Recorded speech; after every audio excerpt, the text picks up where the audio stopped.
Afternoon everyone, this is Priya Sen. Welcome to Gyan Sagar classes. I hope आप सब बढ़िया होंगे और खुश होंगे। तो देखिए बच्चों, आज हम डिस्कस करेंगे theory of production and cost के एमसीक्यू विद कंसेप्ट। और theory of production and concept आपके एग्जाम में आता है टोटल 10 मार्क्स का। दैट मीन्स इस चैप्टर का वेटेज है आपका 10%। तो आपको अपने फाइनल पेपर में इस चैप्टर से मिलेंगे 10 एमसीक्यू। बच्चों आइए स्टार्ट करते हैं।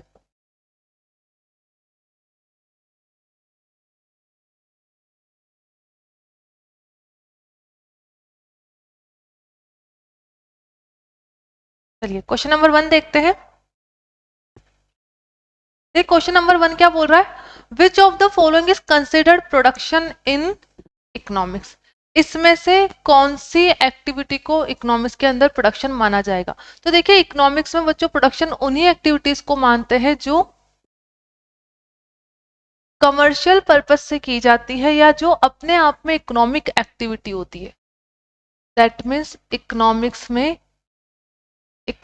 में किसी भी एक्टिविटी को प्रोडक्शन मानने के लिए उसका अपने आप में इकोनॉमिक एक्टिविटी होना जरूरी है। तो आप इसमें से देख लीजिए कौन सी एक्टिविटी इकोनॉमिक एक्टिविटीज है।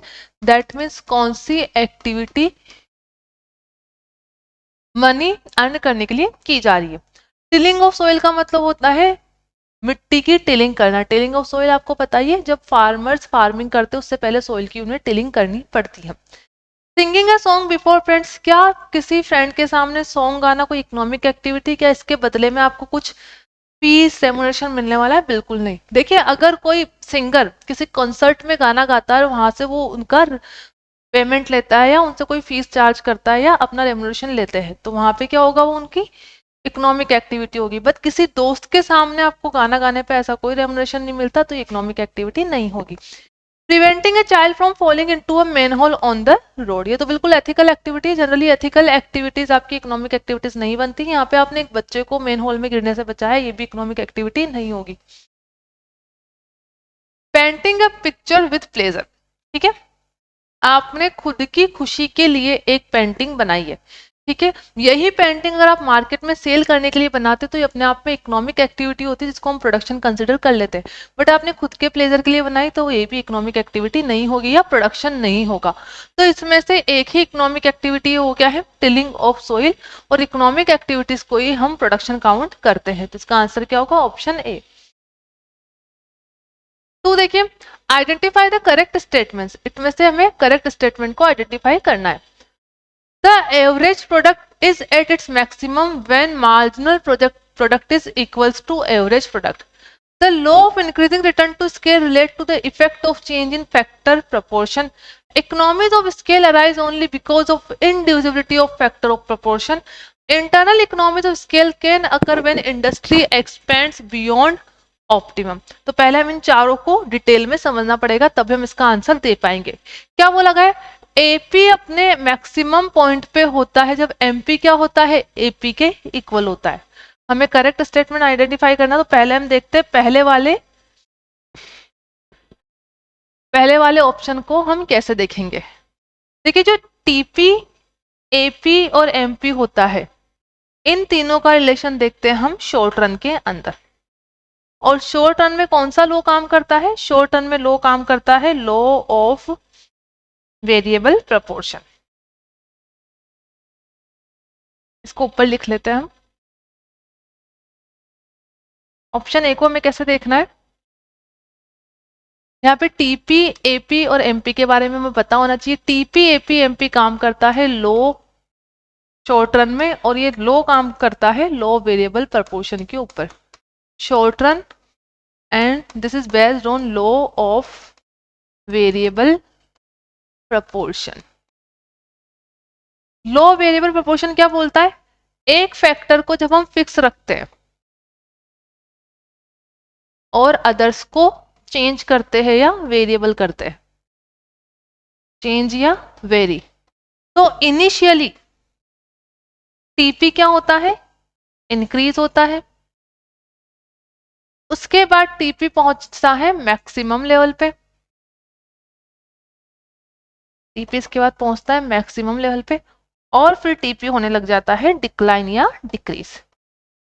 ठीक है, अब इसको हम ग्राफ की फॉर्म में कैसे शो कर सकते हैं? अब हम इसमें ग्राफ बना सकते हैं। कैसे बना सकते हैं देखिए, सबसे पहले देखिए आपको बनाना सीखना होता है एमपी, इसको बोलते हैं मार्जिनल प्रोडक्ट।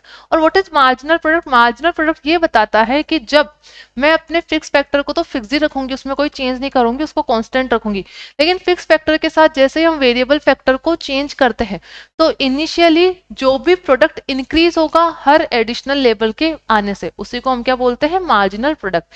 ये एमपी हो गया, ये हमारा क्या हो गया? एपी। ठीक है, टीपी कैसे बनाते हैं? टीपी बनाते हैं इस तरीके से, जहां पे एपी और एमपी एक दूसरे को इंटरसेक्ट कर रहे हैं और जहां पे एमपी क्या हो चुका है? 0। ये हो गया हमारा टीपी। तो देखिए 3 स्टेजेस बन गई, ये फर्स्ट स्टेज है, ये सेकंड स्टेज है और ये थर्ड स्टेज है। ठीक है, फर्स्ट स्टेज को भी हम 2 पार्ट में डिवाइड कर सकते हैं, ए एंड बी। देखिए फर्स्ट स्टेज में क्या क्या हो रहा है? सबसे पहले एमपी क्या होता है? इंक्रीज होता है, फिर मैक्सिमम लेवल पे पहुंचता है, फिर डिक्लाइन होने लगता है।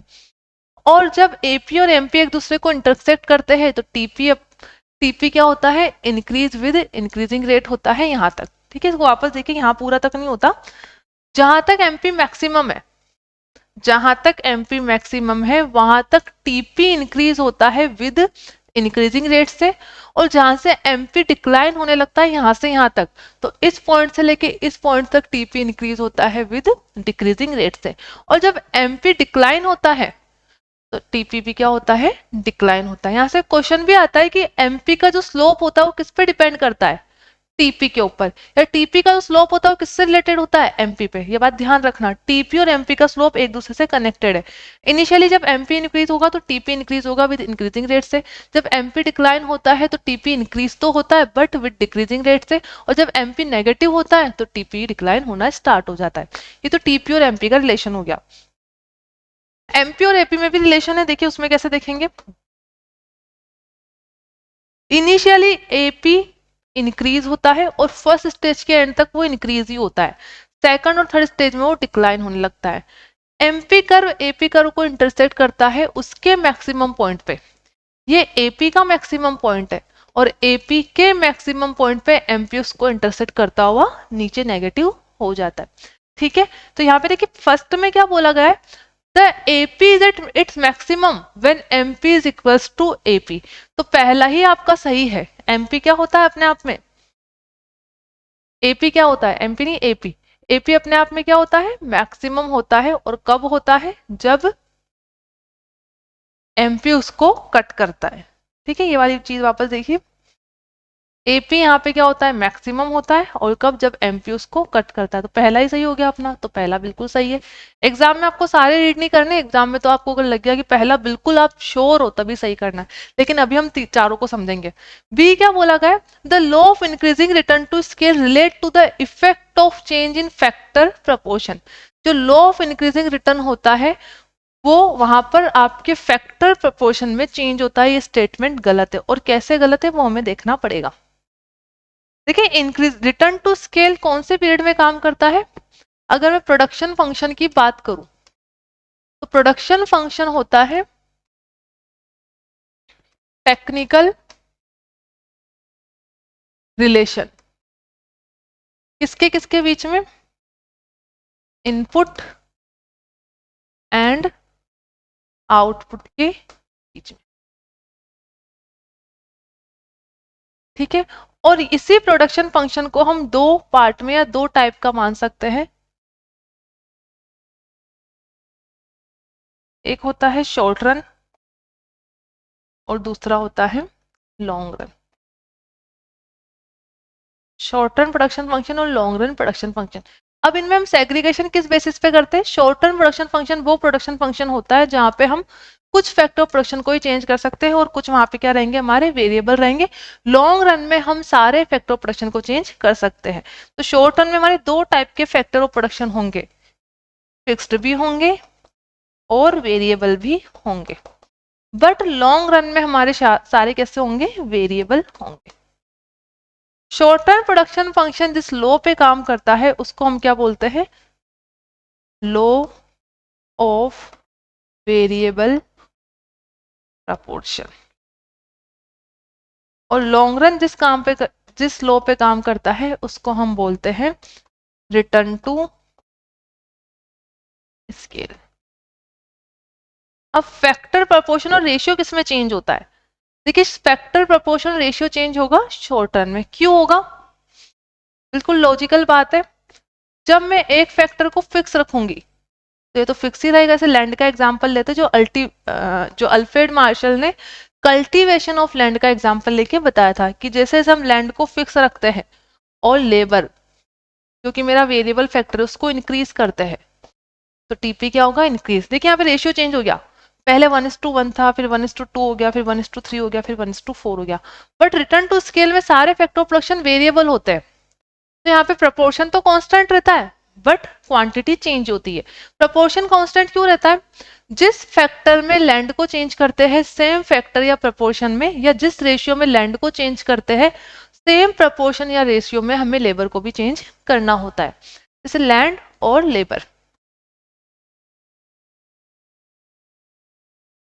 लैंड देखिए, जैसे यहाँ पे एक लैंड थी और 2 लेबर थे। अगर आपने लैंड को 2 किया तो इसको आपने 100% से चेंज कर दिया, मतलब जस्ट डबल कर दिया, तो इसको भी आपको जस्ट डबल करना पड़ेगा। अगर वापस आपने इसको जस्ट डबल कर दिया तो यहाँ पे भी आपको सेम प्रपोर्शन से चेंज करना पड़ेगा। यहाँ पे आप रेशियो निकाल लीजिए, आपका हर जगह 1:2 आएगा, यहाँ भी 1:2 आएगा। इसको कट करोगे तब भी 1:2 आएगा और इसको कट करोगे तब भी 1:2 आएगा। तो ऑप्शन बी में क्या बोला गया है कि रिटर्न टू स्केल में आपका फैक्टर प्रपोर्शन चेंज हो जाता है, जबकि नहीं होता है। यहाँ पे फैक्टर प्रपोर्शन कांस्टेंट रहता है। तो देख लीजिए, the law of increasing return to scale relate to the effect of change in factor proportion. Factor proportion में चेंज नहीं होता है। और यहाँ पे भी इंक्रीजिंग रिटर्न टू स्केल बोला है। इंक्रीजिंग रिटर्न टू स्केल का मतलब, अगर हम रिटर्न टू स्केल को समझें तो 3 टाइप के होते हैं आपके। इंक्रीजिंग 3 टाइप के कौन कौन से होंगे? एक तो इंक्रीजिंग होंगे, एक कांस्टेंट होंगे और दूसरा कौन सा होगा? डिक्रीजिंग होगा। इंक्रीजिंग रिटर्न टू स्केल का मतलब होता है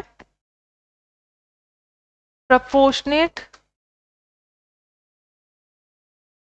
change in output is more than proportionate change in input. ठीक है, और इसमें होता है proportionate change in output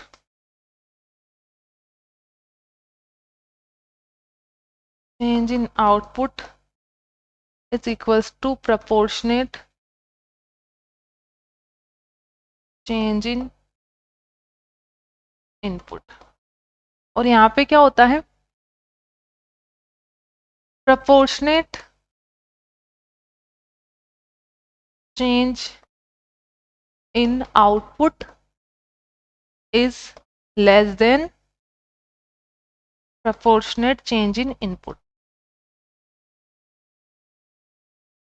clear है आप सभी को? proportionate change in input that means यहाँ पे तो जिस प्रपोर्शन में इनपुट चेंज होगा उससे ज्यादा से आउटपुट में चेंज आएगा। समझ लीजिए मैंने इनपुट 100% से इंक्रीज किए तो आउटपुट मेरे 120% या 150% से चेंज होंगे। यहाँ पे अगर मैंने इनपुट मतलब फैक्टर ऑफ प्रोडक्शन को अगर मैंने 100% से चेंज किया तो मेरा आउटपुट भी 100% से चेंज होगा। और यहाँ पे अगर मैंने अपने इनपुट को 100% से चेंज किया तो मेरा आउटपुट लेस देन 100% से चेंज होगा, दैट मीन 80% या 90% ही होगा। अब यहाँ पे देखिए, यहाँ पे बोला गया the law of increasing to scale relate to the effect of change in factor proportion. ये गलत बात है, फैक्टर प्रोपोर्शन में चेंज नहीं होता है। Economies of scale arise only because of individuality of factor proportion. ठीक है, ओनली नहीं होता है। इकोनॉमिक्स मतलब benefit, benefit to the business होने के और भी इंटरनल और एक्सटर्नल रीजन होते हैं, सिर्फ इंडिविजुअलिटी ऑफ फैक्टर प्रोपोर्शन नहीं होता है। Internal economies of scale can occur when industry expends beyond optimum. ठीक है, बोला गया है इंटरनल इकोनॉमिक्स का मतलब कंपनी को इंटरनल बेनिफिट होते हैं। कब? जब कंपनी अपने ऑप्टिमम लेवल के भी बियॉन्ड जाके काम करती है। गलत बात है, जब भी आप अपने ऑप्टिमम लेवल से बियॉन्ड जाओगे, दैट मीन्स आप अपने नेचुरल रिसोर्सेज जो भी आपके पास फैक्टर ऑफ प्रोडक्शन अवेलेबल है, अगर आप उसका उनकी एफिशिएंसी या कैपेसिटी से ज्यादा यूज करते हो तो वहां पे क्या होता है, डिस इकोनॉमीज अराइज होती है, ना कि इकोनॉमीज। तो ऑप्टिमम यूज ही करना चाहिए, अगर आपको बियॉन्ड जाते हो तो यहाँ पे डिस इकोनॉमीज होगी। तो ये भी गलत हो गया, ये भी गलत हो गया, ये भी गलत हो गया। सही आंसर क्या है हमारा, सेकंड का ए में क्या था, marginal product curve average product curve को उसके मैक्सिमम पॉइंट पे इंटरसेक्ट करता है। थर्ड देखिए, which of the following is not a characteristic of land.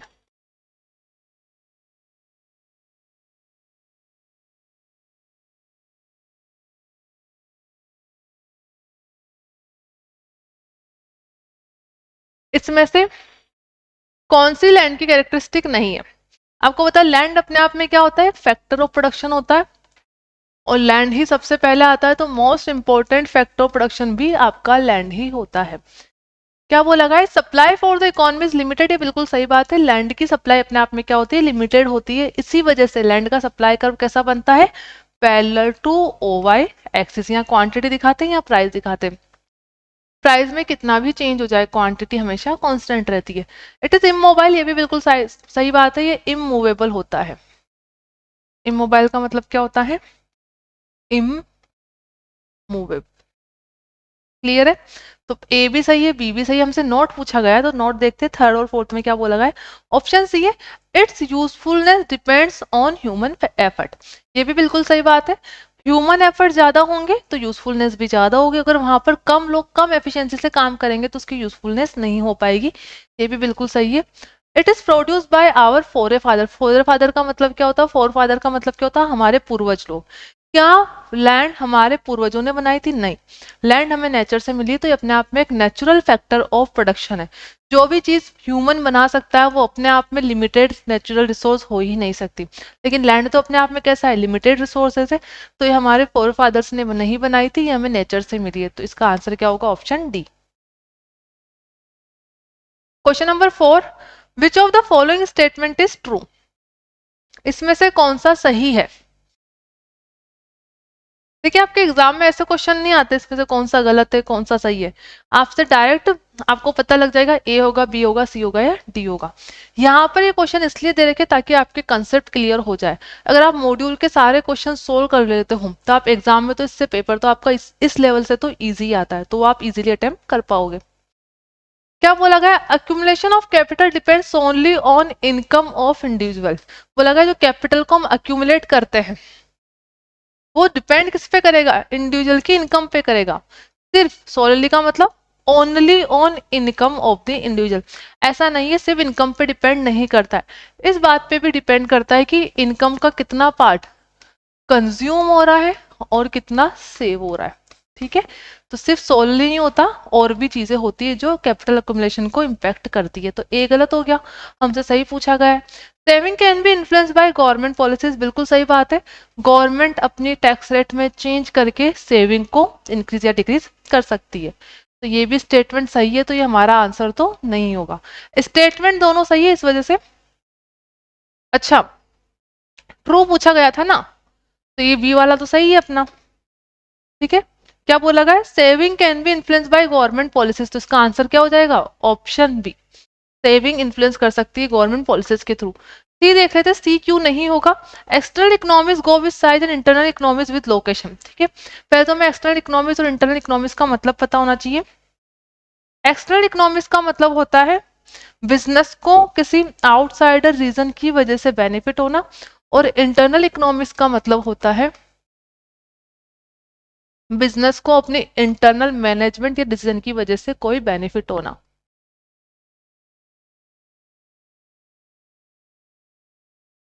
External economics का मतलब होता है benefit to the business from outsider. Internal economics मतलब benefit to the business from internal management और डिसीजन।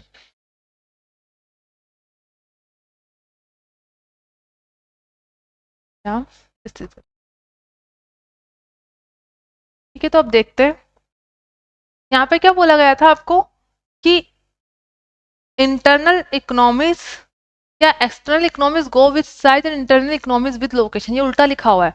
एक्सटर्नल इकोनॉमिक्स तो related होती है location से और इंटरनल इकोनॉमिक्स होती है साइज से, तो ये उल्टा है, तो ये भी स्टेटमेंट हमारा हो गया गलत। ए भी गलत था, सी भी गलत था। द सप्लाई कर of labour is in upward sloping कर। लेबर का सप्लाई कर कभी भी अपवर्ड स्लोपिंग नहीं होता है, ये होता है बैकवर्ड बेंडिंग। ठीक है, तो बैकवर्ड बेंडिंग सप्लाई कर होता है, तो ये वाला डी वाला भी हमारा गलत हो गया। तो ए सी डी तीनों ऑप्शन गलत है, हमसे ट्रू वाला पूछा गया, तो ट्रू क्या होगा? ऑप्शन बी, सेविंग इन्फ्लुएंस की जा सकती है गवर्नमेंट पॉलिसीज के through. In the production of wheat all of the following are variable factor that are used by the farmer except। क्या बोला गया? जब भी गेहूं की खेती होगी या गेहूं का प्रोडक्शन होगा, तो इसमें से जो भी ऑप्शन दे रखे सारे कैसे है? वेरिएबल है, सिवाय एक के। तो हमें निकालना कौन सा? फिक्स्ड। दैट मीन इसमें से फिक्स्ड फैक्टर कौन सा है? पहला क्या बोला गया? Seed and fertiliser. तो सीड एंड फर्टिलाइजर आपको पता ही है, जितनी ज्यादा आप प्रोडक्शन करना चाहोगे सीड और फर्टिलाइजर की नीड भी उतनी ज्यादा होगी, तो ये तो अपने आप में कैसा हो गया? वेरिएबल।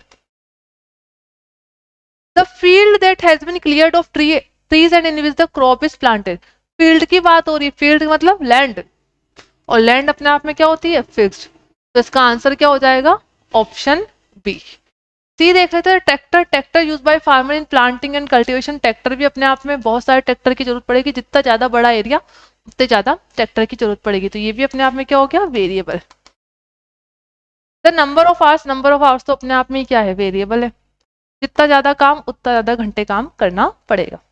तो ए सी डी अपने आप में वेरिएबल फैक्टर थे, जबकि बी अपने आप में फील्ड लैंड कौन सा है? Fixed factor. और हमसे पूछा गया था एक्सेप्ट। एक्सेप्ट मतलब सारे वेरिएबल है सिवाय एक के, तो सिवाय एक मतलब हमें फिक्स्ड निकालना था, जो कि हमारा हो गया option B. The marginal product of a variable input is best describe as. MP की डेफिनेशन पूछी गई है। What is MP? एमपी क्या होता है?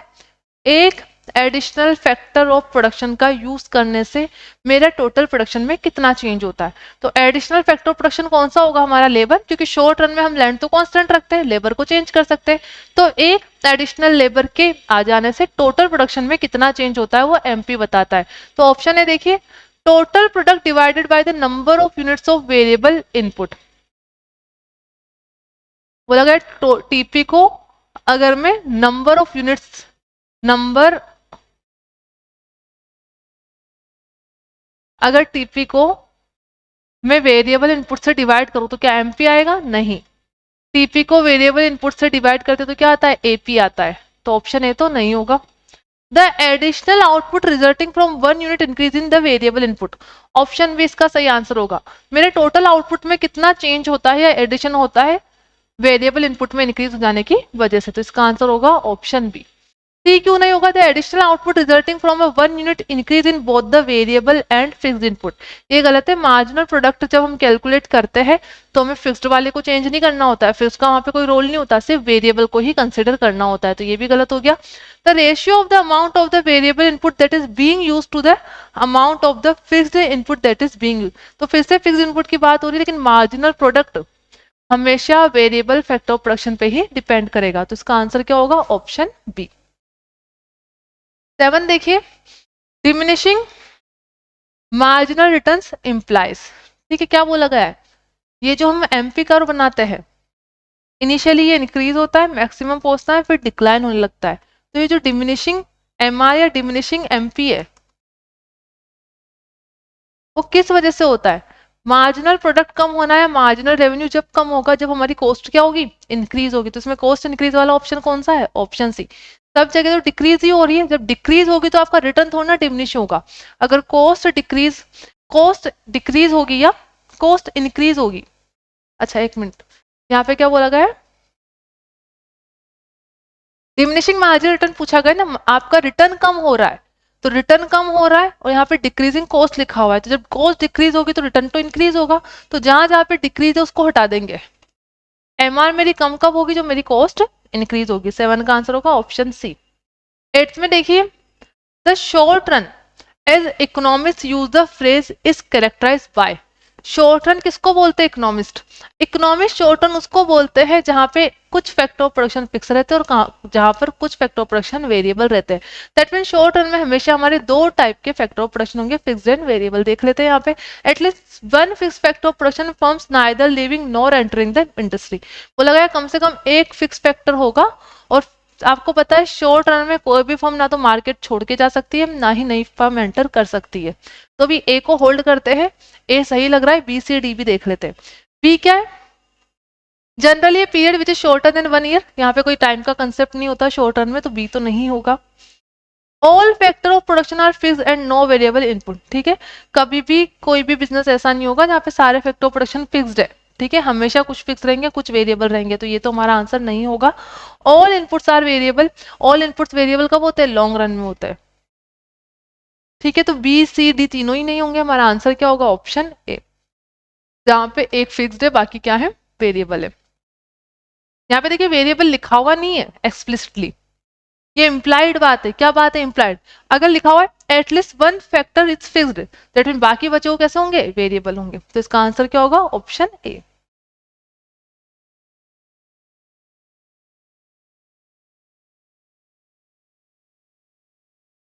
नाइन देखिए, बोला गया marginal average and total product curve encountered by the firm producing in the short run exhibit all of the following relationship except. बोला गया यहाँ पे टीपी एपी एमपी के रिलेशन के बारे में 4 आपको ऑप्शन दे रखे, इसमें से 3 सही है, सिर्फ एक गलत है, आपको गलत वाला निकालना है। क्या बोला गया? Exhibit all of the following relation except, मतलब कौन सा नहीं होता है। तो पहला क्या लिखा हुआ है? When TP is rising average and marginal product में बी आइदर राइजिंग और फॉलिंग। तो क्या बोला गया है? जब टीपी राइज होता है तो पहले हम एमपी एपी रिलेशन का टीपी एपी एमपी का रिलेशन बना लेते हैं। ये एपी हो गया हमारा, ये हमारा हो गया टीपी। फर्स्ट क्या है? व्हेन टीपी इज राइजिंग, देखिए टीपी यहां से लेकर यहां तक राइज हो रहा है, इस पॉइंट तक, ए से लेकर बी तक। ठीक है, ए टू बी टीपी हो रहा है हमारा राइज। कलर चेंज कर लेते हैं, ठीक से नहीं दिख रहा। ए से लेके बी तक क्या होता है? हमारा टीपी राइज होता है। When TP is rising average and marginal product में बी आइदर राइजिंग और फॉलिंग। बिल्कुल सही बात बोली गई है। जब टीपी इंक्रीज होता है तो एमपी इंक्रीज भी होता है, डिक्रीज भी होता है, एपी इंक्रीज भी होता है, डिक्रीज भी होता है। तो ऑप्शन है तो सही बोला गया है। When MP is negative TP and AP are falling. जब एमपी नेगेटिव होता है यहां से लेकर यहां तक तो टीपी भी फॉल होता है, एपी भी फॉल होता है, ये भी सही है। When AP is at maximum MP equals average product and total product is rising. क्या बोला गया है? कि जब AP is at maximum, AP का मैक्सिमम होता है इस पॉइंट पे जहां पर एमपी एपी को कट करता है, तो इस पॉइंट पे एपी मैक्सिमम है, इस पॉइंट पे एमपी इक्वल्स है एपी के, and total product is rising. तो ये भी सही बात है, टीपी क्या हो रहा है यहाँ पे? राइज ही तो हो रहा है इस पॉइंट के बाद। ये भी सही है, सी भी सही है। तो हमारा आंसर क्या होगा? डी। डी गलत होगा, देख लेते हैं। When MP is at maximum, MP maximum कहाँ पे है? इस पॉइंट पे, फर्स्ट स्टेज के अंदर। Average product equals marginal product, ये बात गलत है। जब एमपी मैक्सिमम होता है तब नहीं होता है एपी और एमपी इक्वल। एमपी मैक्सिमम होकर डिक्लाइन भी होने लग जाता है, उसके बाद एपी और एमपी मैक्सिमम होता है, और एमपी कर्व एपी कर्व को उसके मैक्सिमम पॉइंट पे इंटरसेक्ट करता है। तो ऑप्शन डी क्या है हमारा? गलत है। तो 9th में हमसे गलत वाला ही पूछा था, इसलिए इसका आंसर क्या हो जाएगा? Option D. ठीक है, 9th का आंसर हो गया हमारा ऑप्शन डी।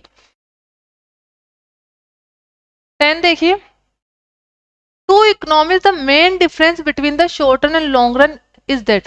देखिए ऊपर भी यही क्वेश्चन आया था, वापस रिपीट हो रहा है। देखिए in the short run all inputs are fixed. Short run में सारे इनपुट क्या होते हैं? फिक्स्ड होते हैं। तो ये तो पहले ही गलत लिख दे रखा है। शॉर्ट रन में तो क्या होता है? शॉर्ट रन में कुछ फैक्टर फिक्स होते हैं, कुछ वेरिएबल होते हैं। तो ऑल इनपुट्स आर फिक्स गलत बात है, इसको हमने पहले ही गलत कर दिया।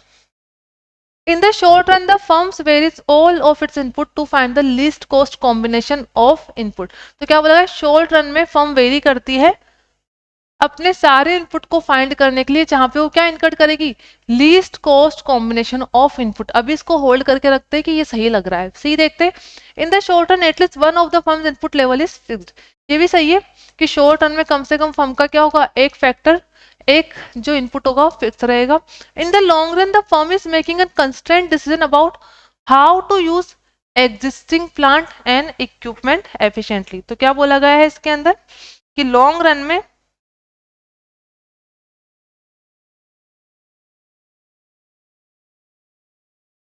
इन द लॉन्ग, देखिए इसमें क्या बोला गया, in the long run the firm is making a constant decision about how to use existing plant and equipment efficiently. देखिए कभी भी लॉन्ग रन में नहीं होता, शॉर्ट रन में होता है। क्यों? क्योंकि लॉन्ग रन में तो कंपनी के पास कैपेसिटी है कि वो अपने एग्जिस्टिंग प्लान को चेंज कर ले, तो लॉन्ग रन को ध्यान में रख के डिसीजन क्यों लेगी।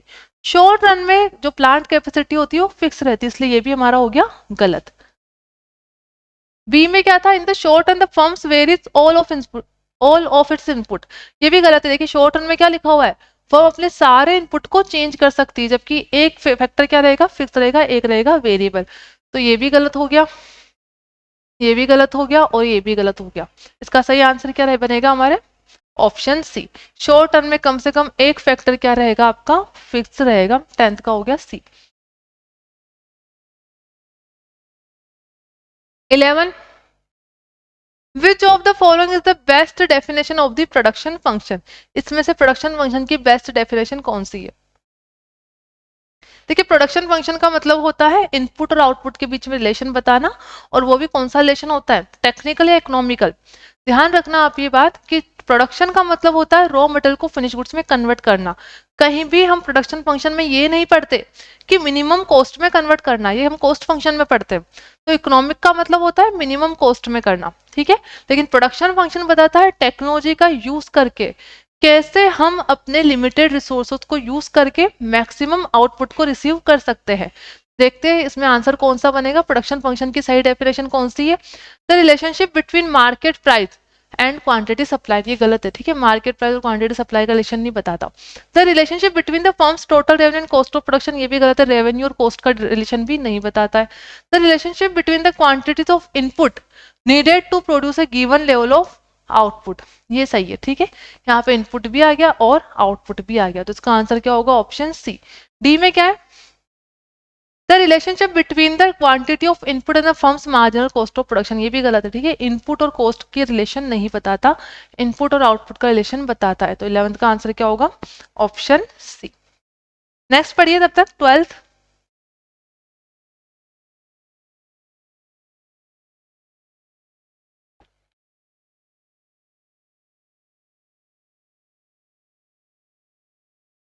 ट्वेल्थ में देखिए, the law of diminishing return applies to. देखिए लॉ ऑफ डिमिनिशिंग रिटर्न किसको बोलते हैं, इन दोनों में आप डिफरेंस समझ लीजिए। प्रोडक्शन फंक्शन होते हैं हमारे दो टाइप के,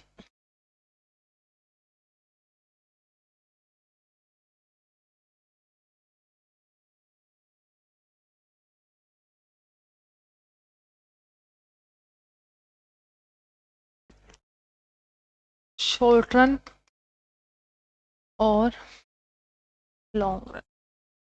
दो टाइप के हमारे प्रोडक्शन फंक्शन होते हैं। शॉर्ट टर्म में काम करता है लो वेरिएबल प्रोपोर्शन,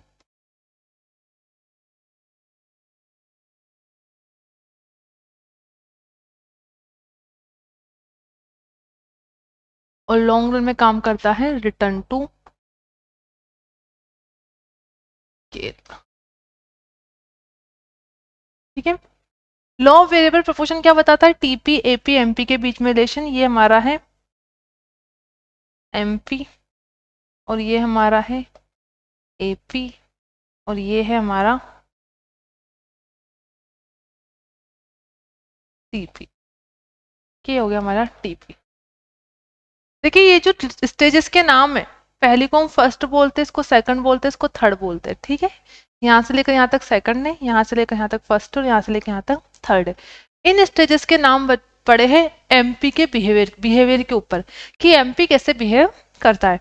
देखिए एमपी जब यहाँ पर इंक्रीज होकर डिक्रीज होने लगता है तो इसमें ज्यादातर पार्ट क्या है, इंक्रीज होने का, इसलिए फर्स्ट वाली स्टेज को हम बोलते हैं रिटर्न ऑफ, जैसे यहाँ पे लॉ ऑफ डिमिनिशिंग रिटर्न लिखा है ना, इसको बोलते हैं law of increasing return. Increasing return to scale अलग है, ध्यान रखना, increasing return to scale, diminishing return to scale या कांस्टेंट रिटर्न टू स्केल अलग है। Law of increasing return to scale आएगा या लॉ ऑफ इंक्रीजिंग रिटर्न कहाँ पे आएगा, शॉर्ट टर्म के अंदर आएगा। फर्स्ट स्टेज में जब एमपी इंक्रीज होता है तो उसको हम क्या बोलते हैं, law of increasing return. First stage of TP AP and MP और law variable proportion is known as a law of increasing return.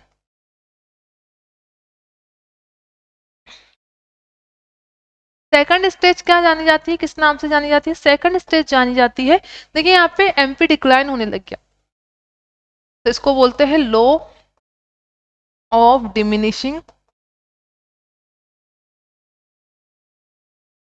Return.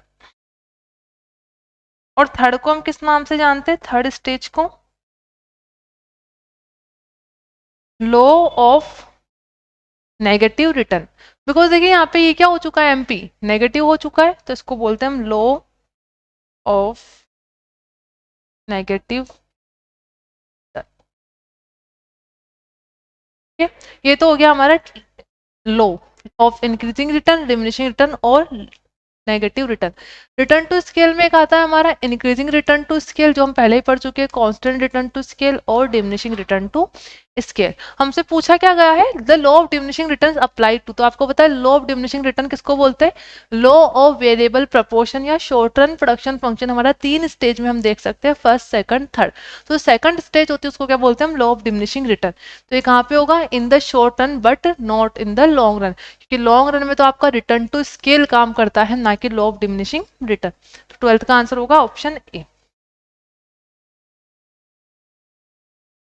Diminishing return कब अकर होता है, अभी अभी हमने देखा डिमिनिशिंग रिटर्न सेकंड स्टेज में होता है जहां पर टीपी इंक्रीज होता है विद डिक्रीजिंग रेट से, एपी डिक्लाइन होता है और एमपी भी डिक्लाइन होता है। When units of variable input are added to a fixed input and total product falls, देखिए डिमिनिशिंग रिटर्न सेकंड स्टेज को बोलते हैं और सेकंड स्टेज में टीपी फॉल्स नहीं होता है, सेकंड स्टेज में टीपी इंक्रीज ही होता है, थर्ड स्टेज में टीपी क्या होता है, डिक्रीज होता है।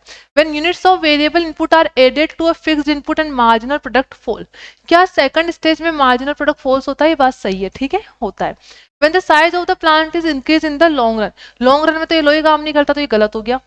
When the quantity of fixed input is increased, fixed inputs की क्वांटिटी तो हम शॉर्ट रन में इंक्रीज ही नहीं कर सकते, तो ए सी डी तीनों गलत है।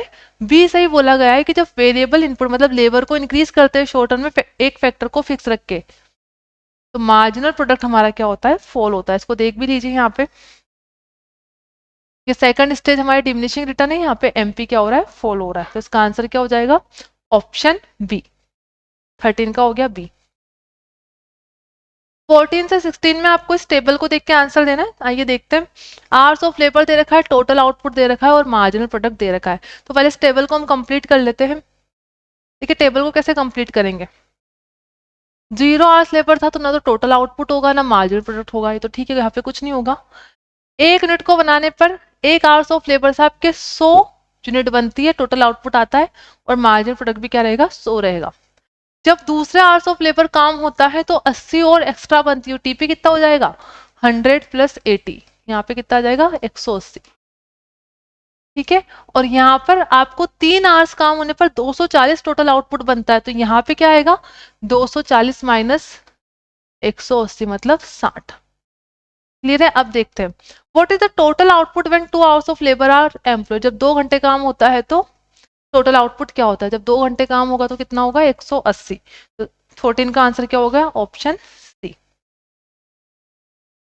What is the marginal product of the third hour of labour, ये भी देखा था हमने कि यहाँ पे अगर 180 हो जाएगा तो मुझे थर्ड घंटे तीसरे घंटे का थर्ड आवर्स का जो एमपीओ निकालने के लिए इन दोनों को माइनस करना पड़ेगा, तो यहाँ पे 60 आएगा। तो इसका आंसर क्या हो जाएगा, 15 का option A. What is the average product of the first 3 hours of the labour. तो अगर आप टीपी को 3 से डिवाइड कर देंगे तो क्या आ जाएगा, एपी आ जाएगा। टीपी कितना है हमारा 240 और ये कितना है 3। अगर 240 डिवाइड बाई 3 कर देंगे कितना आता है 80। इसका आंसर क्या आएगा 16 का बी। क्लियर है सभी को। चलिए 17 देखते हैं। Which cost increase continuously with the increase in production. ऐसी कौन सी कॉस्ट होती है जो प्रोडक्शन के इंक्रीज हो जाने के साथ ही इंक्रीज भी होती है। तो आपको पता है ये वेरिएबल कॉस्ट ही वो कॉस्ट होती है जो प्रोडक्शन इंक्रीज होने के साथ इंक्रीज होती है। 17 का आंसर क्या होगा, option D. Which of the following cost curve never U shaped. तो ये आंसर पता होने के लिए आपको सारे कर्व का शेप पता होना चाहिए। कौन कौन से कर्व का, देखिए सबसे पहले हम देखते हैं टीएफसी कर्व, उसके बाद आता है टीवीसी, उसके बाद आता है हमारा, इन दोनों को प्लस कर देंगे तो टीसी।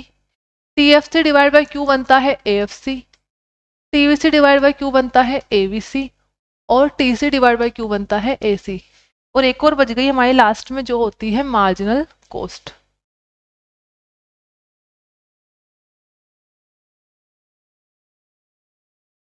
टीएफसी क्या होती है हमारी, देखिए टीएफसी होती है हमारी कांस्टेंट।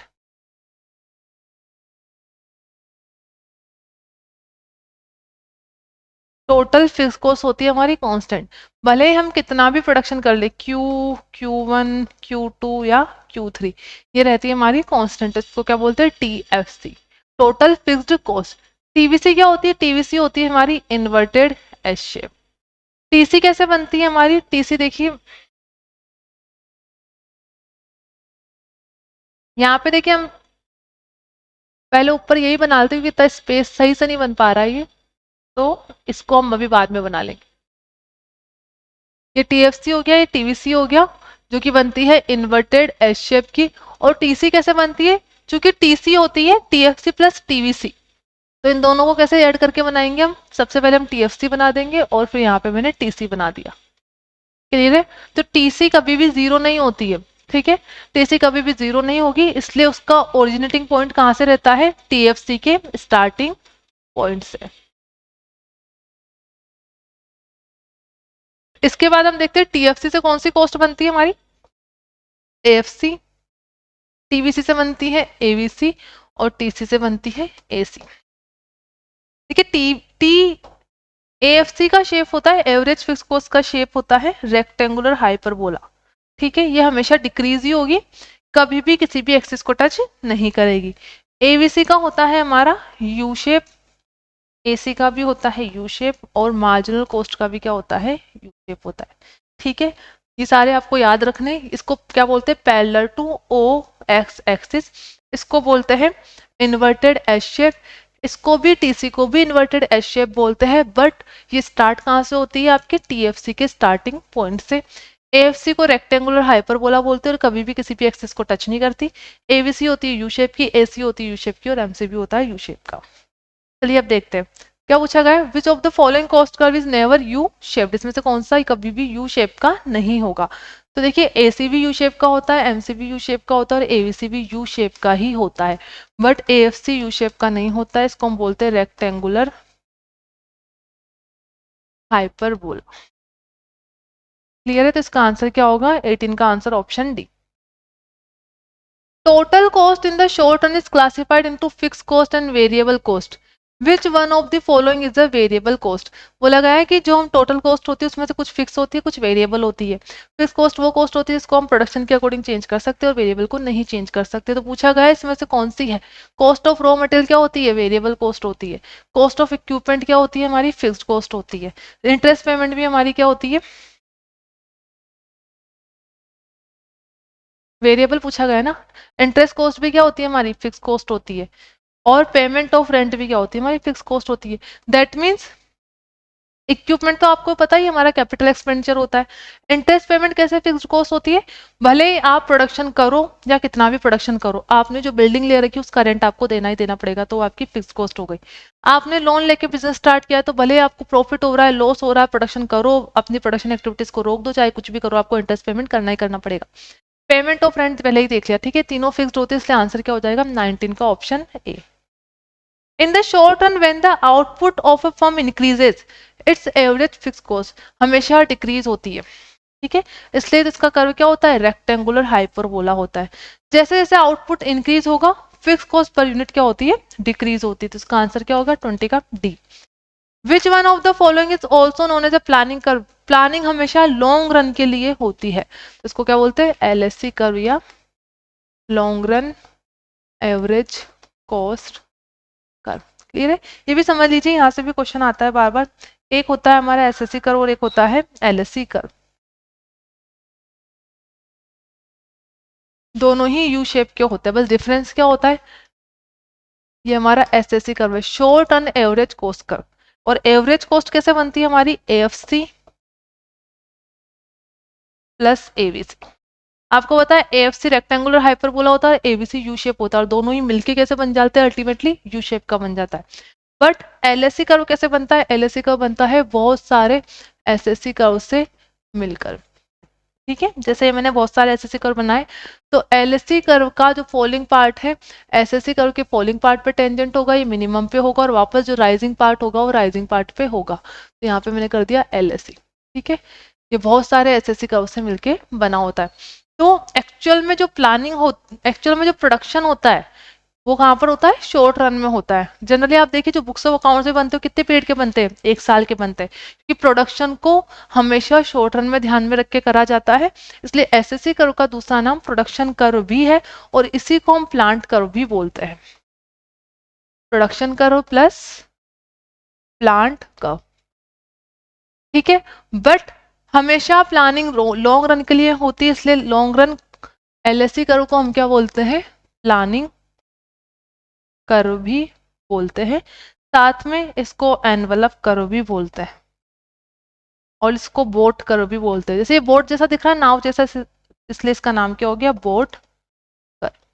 क्लियर है। तो यहाँ पे हमसे पूछा गया था प्लानिंग कर्व के बारे में, तो प्लानिंग कर्व किसको बोलते हैं, LSC curve.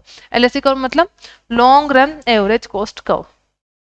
If a firms move from one point on a production isoquant to another, which of the following will not happen. तो आइसोकोंट कर्व क्या होता है, देखिए प्रोडक्शन आइसोकोंट कर्व वो होता है जहां पर आप फैक्टर ऑफ प्रोडक्शन का कोई भी रेशियो यूज कर लो, मतलब इनपुट का कोई भी प्रपोर्शन यूज कर लो, आउटपुट हमेशा सेम रहेगा। आइसो कॉन्ट, आइसो मतलब इक्वल, कॉन्ट मतलब प्रोडक्शन, दैट मीन्स मैं फैक्टर ऑफ प्रोडक्शन का कोई भी रेशियो यूज कर लूँ, मेरा हमेशा जो प्रोडक्शन रहेगा वो सेम रहेगा। कैसे,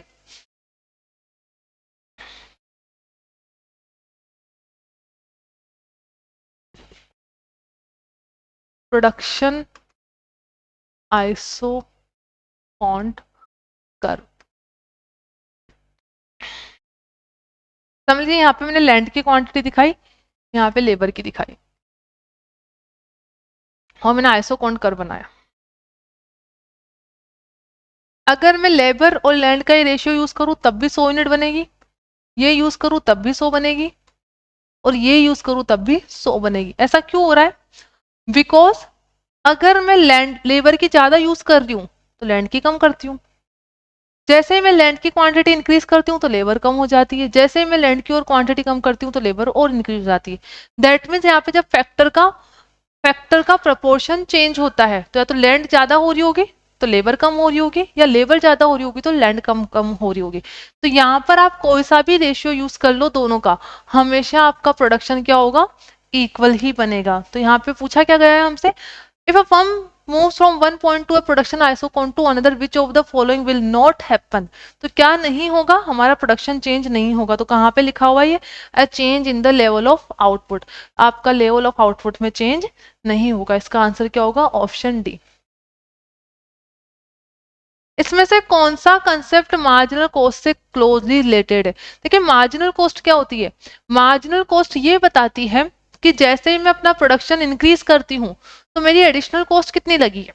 तो आप सोचिए कि जब मैं प्रोडक्शन इंक्रीज करूंगी तो फिक्स्ड कॉस्ट में तो कोई चेंज ही नहीं होगा, चेंज कौन सी होती है, वेरिएबल कॉस्ट। दैट मीन मेरी एडिशनल कॉस्ट भी कौन सी लगती है, वेरिएबल कॉस्ट। इसलिए मार्जिनल कॉस्ट क्लोजली किससे रिलेटेड है, वेरिएबल कॉस्ट से। तो इसका आंसर क्या होगा, 23 का ऑप्शन ए। इसमें से करेक्ट बताना हमें कौन सा करेक्ट है। When AC is rising, the marginal cost must also be rising. When the average cost is rising, the marginal cost must be falling. When the average cost is rising, the marginal cost is above the average cost. When the average cost is falling, the marginal cost must be rising. तो इसके लिए पहले हमें AC और MC का relation पता होना चाहिए.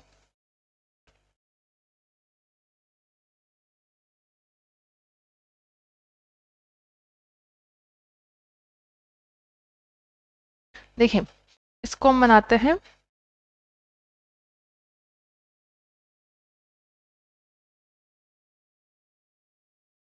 ये हो गया हमारा AC कर्व और ये हो गया हमारा MC कर्व. देखिए पहला क्या बोला गया, when the AC is rising, जब AC राइज होती है तो MC भी राइज होता है.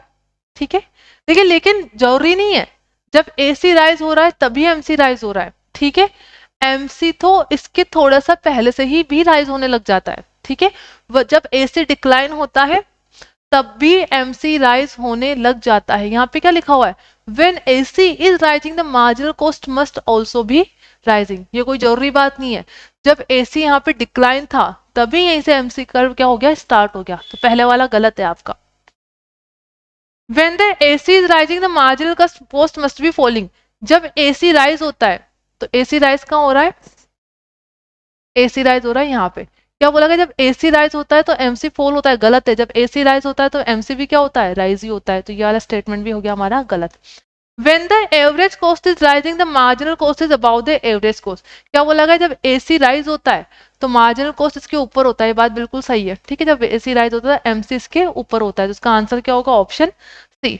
When the AC is falling, marginal cost must be rising. जब AC फॉल होता है तो marginal cost must be rising. जरूरी नहीं है, जब AC फॉल हो रहा था तो स्टार्टिंग में तो मार्जिनल कॉस्ट भी क्या हो रही थी, फॉल हो रही थी.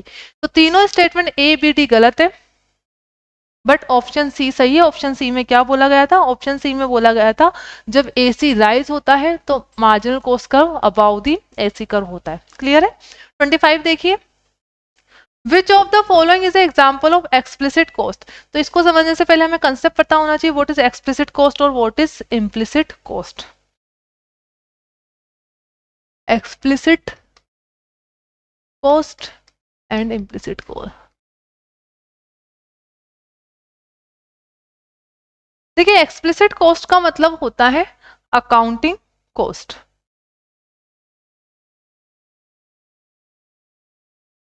और इम्प्लिसिट कॉस्ट का मतलब होता है वो कॉस्ट जो हम बुक्स ऑफ अकाउंट्स में नहीं दिखाते.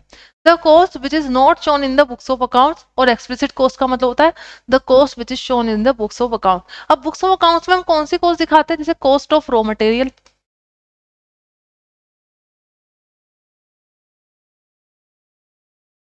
Wages, rent.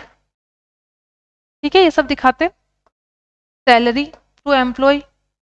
तो जो सारी कॉस्ट हम ट्रेडिंग और P&L अकाउंट में दिखाते हैं, that all cost are the part of the explicit cost. मतलब वो सारी मेरी एक्सप्लिसिट कॉस्ट है.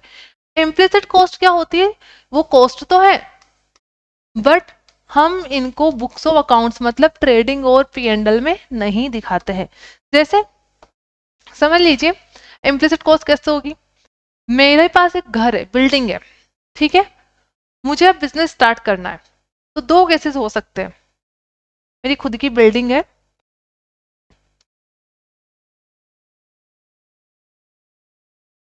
ये मेरी बिल्डिंग है. अभी समझ लीजिए मैंने किसी को इससे रेंट पे दे रखा है और रेंट पे देने पे मुझे हर महीने कितना मिलता है, 50,000 रुपये पर मंथ क्या मिलता है, यहाँ से रेंट इनकम होती है. मेरी खुद की एक बिल्डिंग है, मैंने किसी को रेंट पे दे रखी है और मुझे 50,000 रुपये पर मंथ रेंट इनकम होती है. अब मुझे बिजनेस स्टार्ट करना है, तो मैंने बिजनेस स्टार्ट करने के लिए क्या सोचा कि मैं कहीं और रेंट पे बिल्डिंग लूँ. इससे बढ़िया क्या है, मेरी खुद की बिल्डिंग है जो मैंने किसी और को रेंट पे दे रखी है, तो मैं वही अपने बिजनेस में यूज कर लेती हूँ. तो जब मैंने खुद की ही बिल्डिंग खुद के ही बिजनेस में यूज कर ली, on business and on building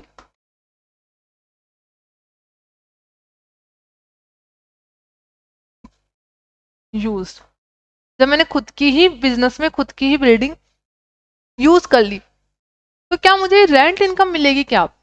ठीक है, मेरी ये रेंट इनकम नहीं होगी। दैट मीन्स मुझे बिजनेस करने के लिए अपनी रेंट इनकम को सेक्रीफाइस करना पड़ा। तो अल्टीमेटली मैंने जो इनकम सेक्रीफाइस की है वो भी मेरी क्या बन गई, कॉस्ट बन गई। इसी को क्या बोलते हैं, इम्प्लिसिट कॉस्ट।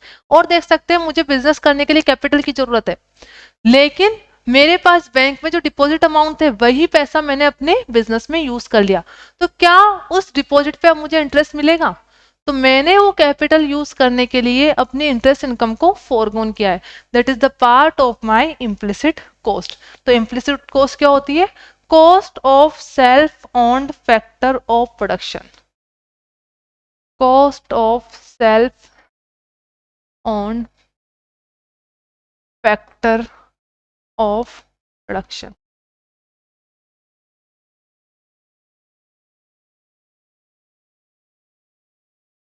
तो हमसे तो पूछा गया एक्सप्लिसिट कॉस्ट, इम्प्लिसिट नहीं पूछा गया। तो एक्सप्लिसिट कॉस्ट तो आप बुक्स ऑफ अकाउंट्स में दिखाते हो, देख लीजिए कौन से इसमें से हम दिखाएंगे।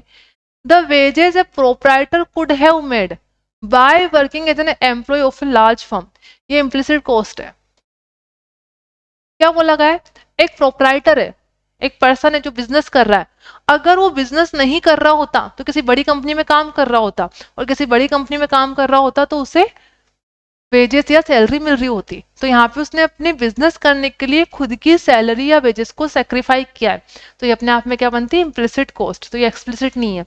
The income that could have been earned in alternative uses by the resources owned by firm, ठीक है, ये क्या होगा आपका, ये इम्प्लिसिट कॉस्ट है।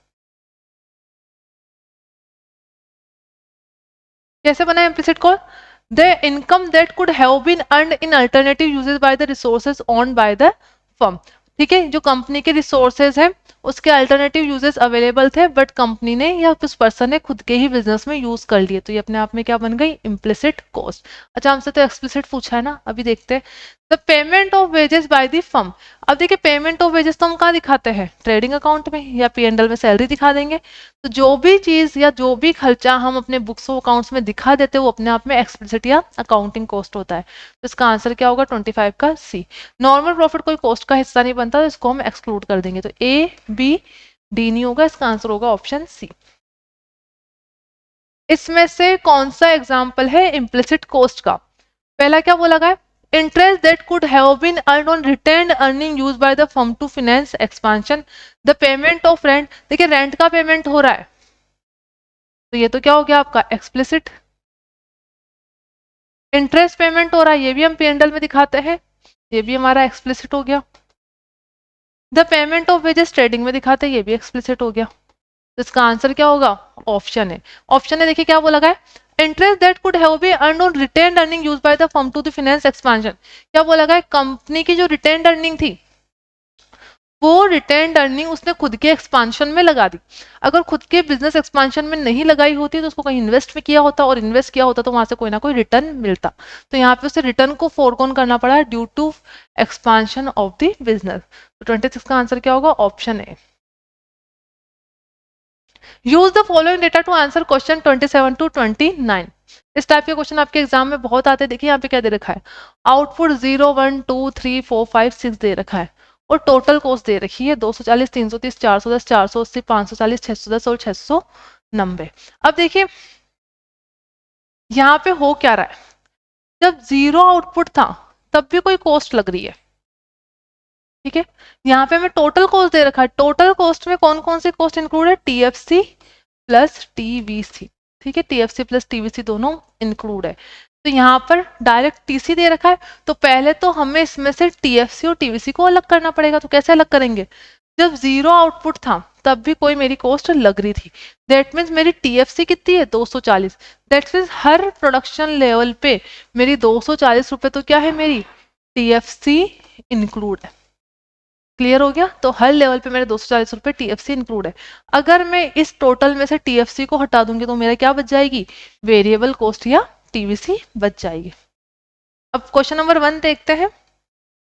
The average fixed cost of 2 unit of output, AFC निकालनी है हमें 2 यूनिट ऑफ आउटपुट की, तो TFC कितना है हमारा 240, हर यूनिट में 240 है, तो 240 रुपए मेरा फिक्स रहेगा। अगर 2 पे निकालनी है तो डिवाइड कर दूंगी मैं, कितना आ जाएगा 120 रुपए। इसका आंसर क्या होगा 120। तो 120 क्या है ऑप्शन सी में। ठीक है, कैसे निकाली मैंने, TFC divide by Q। TFC था 240 को 2 से डिवाइड करा, कितना आ गया 120। The marginal cost of the 6 unit of output, 6 unit of output की मार्जिनल कॉस्ट क्या है, तो मार्जिनल कॉस्ट कैसे निकालते हैं, 6 की निकालनी तो 5th माइनस 6 करना पड़ेगा। तो 5th पे कितनी थी 610 थी, यहाँ पे 690 थी, दोनों का डिफरेंस कितना आ गया 80। का आंसर क्या होगा 80। 28 का आंसर होगा हमारा 80। 28 का आंसर हो गया option C. Diminishing marginal returns start to occurs between, देखिए डिमिनिशिंग मार्जिनल रिटर्न कब स्टार्ट होगा, जब मेरी पर यूनिट कॉस्ट इंक्रीज होना स्टार्ट हो जाएगी। ठीक है, हमने ऊपर एक क्वेश्चन भी किया था, जहां पर मार्जिनल कॉस्ट इंक्रीज होना स्टार्ट हो जाएगी वहां पे मेरा रिटर्न डिमिनिशिस होना स्टार्ट हो जाएगा। अब मुझे पता है कैसे लगाना है, देखिए यहाँ पे कॉस्ट कितनी लगी, 240 में से 330 गए तो 90, यहाँ पे 330 में से 410 गए तो बचे हमारे 80, यहाँ पे 70 और यहाँ पे बचे 60, और यहाँ पे कितने रुपए लग रहे थे कि वापस 70 लग रहे हैं, और यहाँ पे कितने लग रहे हैं 80। दैट मीन्स यहाँ पर तो मेरी कॉस्ट कम हो रही थी 3rd यूनिट तक, लेकिन जैसे ही मैंने 3rd से 4th यूनिट बनाई तो मेरी कॉस्ट नहीं 4th तक कम हो रही है ना, 90 80 70 60, 1 से लेकर 4 तक तो मेरी कॉस्ट पर यूनिट कम होती जा रही है, लेकिन जैसे ही मैं 4 से 5th पे अपना प्रोडक्शन शिफ्ट करती हूँ तो मेरी कॉस्ट वापस इंक्रीज हो रही है, और जैसे ही कॉस्ट इंक्रीज होगी मेरा मार्जिनल रिटर्न कम होने लग जाएगा। तो ये कहाँ पे आएगा 4th से 5th के बीच में, तो 29th में जहाँ पे 4th to 5th होगा तो 29 का आंसर क्या हो गया option C. Marginal cost is defined as है, तो मार्जिनल कॉस्ट क्या बताता है, change in total cost due to change in the output. इसका आंसर क्या हो जाएगा, change in total cost due to 1 unit change in output. ठीक है, तो 30 का आंसर हो गया ऑप्शन है। तो आज हम इतने ही क्वेश्चन करेंगे, इसके जो 50 MCQ और बचे हैं वो हम नेक्स्ट क्लास में डिस्कस करेंगे। ठीक है।